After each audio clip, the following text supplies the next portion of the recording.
ಚಿಂತಾಮಣಿ ನಗರದ ಎನ್ಎನ್ಟಿ ವೃತ್ತದ ಬಳಿ ಅಕ್ರಮವಾಗಿ ಗಾಂಜಾ ಮಾರಾಟ ಮಾಡುತ್ತಿದ್ದವರ ಮೇಲೆ ಪೊಲೀಸರು ದಾಳಿ ನಡೆಸಿ 1 ಕೆಜಿ 180 ಗ್ರಾಂ ಗಾಂಜಾವನ್ನು ವಶಪಡಿಸಿಕೊಂಡಿರುವ ಘಟನೆ ಜುಲೈ 23ರಂದು ನಡೆದಿದೆ. ಮಧ್ಯಾಹ್ನ ನಡೆದಿದೆ.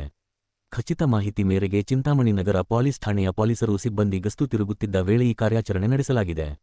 ಆರೋಪಿಗಳಾದ ಬೆಂಗಳೂರಿನ 19 ವರ್ಷದ ಶ್ರೀನಿವಾಸ್ ಹಾಗೂ ಮತ್ತೊಬ್ಬ ಮಹಿಳೆ ಸುಮಾರು 40 ವರ್ಷದ ರೋಜಾ ಎಂಬವರನ್ನು ಬಂಧಿಸಿ ಅವರಿಂದ 1 ಕೆಜಿ 180 ಗ್ರಾಂ ಗಾಂಜಾ ಹಾಗೂ ಬ್ಯಾಗ್ ವಶಪಡಿಸಿಕೊಳ್ಳಲಾಗಿದೆ.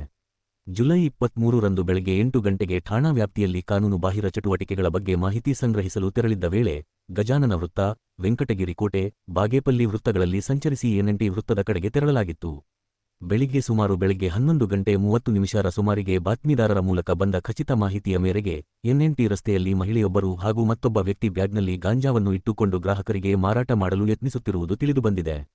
ಕೂಡಲೇ ಎಚ್ಚೆತ್ತ ಪೊಲೀಸರು ಸ್ಥಳಕ್ಕೆ ತೆರಳಿ ಪರಿಶೀಲನೆ ನಡೆಸಿ ಆರೋಪಿಗಳಾದ ಬೆಂಗಳೂರಿನ ಶ್ರೀನಿವಾಸ್ ಹಾಗೂ ರೋಜಾ ಎಂಬ ಮಹಿಳೆಯನ್ನು ಬಂಧಿಸಿ ಅವರಿಂದ 1 ಕೆಜಿ 180 ಗ್ರಾಂ ಗಾಂಜಾ ಹಾಗೂ ಬ್ಯಾಗ್ ವಶಪಡಿಸಿಕೊಂಡ ನಂತರ ಪ್ರಕರಣ ದಾಖಲಿಸಿ ಗುರುವಾರ ಸಂಜೆ ಪಿಸಿ ರಮೇಶ್ ಮತ್ತು ಸಿಬ್ಬಂದಿ ನ್ಯಾಯಾಲಯದಲ್ಲಿ ಆರೋಪಿಗಳನ್ನು ಹಾಜರುಪಡಿಸಿದ ನಂತರ ಕಾನೂನು ಕ್ರಮ ಕೈಗೊಂಡಿದ್ದಾರೆ.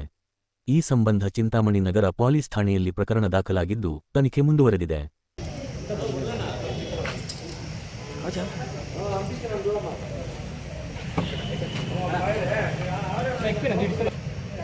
ಬರ್ತಾರೆ